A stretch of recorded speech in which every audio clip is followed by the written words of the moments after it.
নওগাঁর নিয়ামতপুরে একই পরিবারের ৪ জনকে গলা কেটে হত্যা করেছে দুর্বৃত্তরা।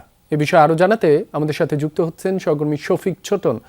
শফিক, কিভাবে ঘটলো এই মর্মান্তিক হত্যাকাণ্ড?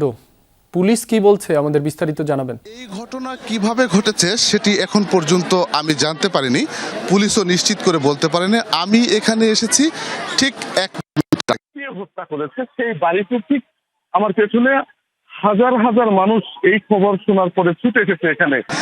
এবং একই পরিবারের স্বামী স্ত্রী, তাদের 2 ছেলে সন্তান যতদূর আমরা জানতে পেরেছি।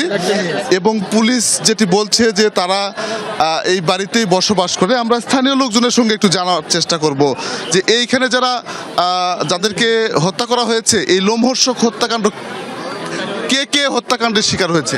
আমি তো বলতে পারবো না। এখানে আপনার হচ্ছে স্বামী স্ত্রী 2 জন আর 2টা বাচ্চা। বাচ্চাগুলো কি ছেলে না মেয়ে? ছেলে মেয়ে। এই ঘটনা কখন? এটা রাত্রে ঘটছে ঘটনা। আপনারা কখন জানতে পারেন? আমরা সকালে জানতে পারছি। কৃষি কাজ টাজ করে এখন তো ওরকম কিছু বোঝা যাচ্ছে না। এখন যা এই কাজটা করছে আর সর্বোচ্চমূলক সাজা হয়, এটা আমরা চাই।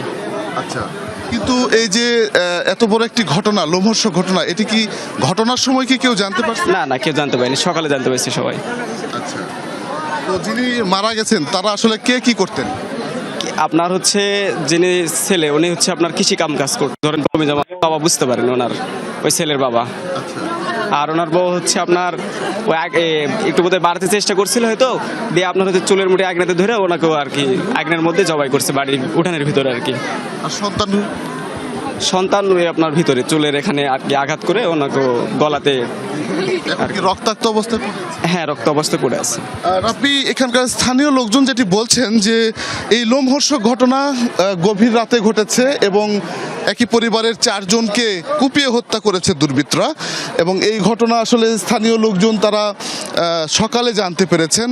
সকালে জানতে পারার পরে তারা পুলিশকে খবর দিয়েছেন এবং এই লোকজন নিশ্চিত করছেন যে এই পরিবারের যিনি প্রধান, তিনি আসলে কৃষি কাজ করেন এবং তার স্ত্রী, তিনি কিন্তু গৃহিণী এবং 2 সন্তান রয়েছে। আমরা শুরুতে যদিও বা শুনেছিলাম 2 ছেলে সন্তান, কিন্তু এখানে স্থানীয় লোকজন বলছে তারা তাদের যে সন্তান দুটি, সেটি হচ্ছে যে একজন ছেলে একজন মেয়ে।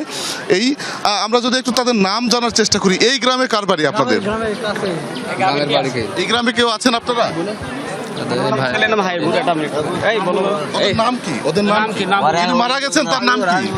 হাবিবুর। মেয়ের নাম হচ্ছে পপি। যিনি স্ত্রী, তেনার নাম হচ্ছে পপি। আর ছেলের নাম, ছেলে যেটা মারা গেছে হাবিবুর। আর 11 বছরের ছেলে, সে মাদ্রাসা পড়ে। যিনি কৃষক মারা গেছেন তার নাম হাবিবুর রহমান। আর স্ত্রীর নাম পপি। আর সন্তান দুটো? একটা নাম পারভেজ ছেলের নাম, আর মেয়ের নাম, মেয়ে তো ছোট, সেভাবে তো।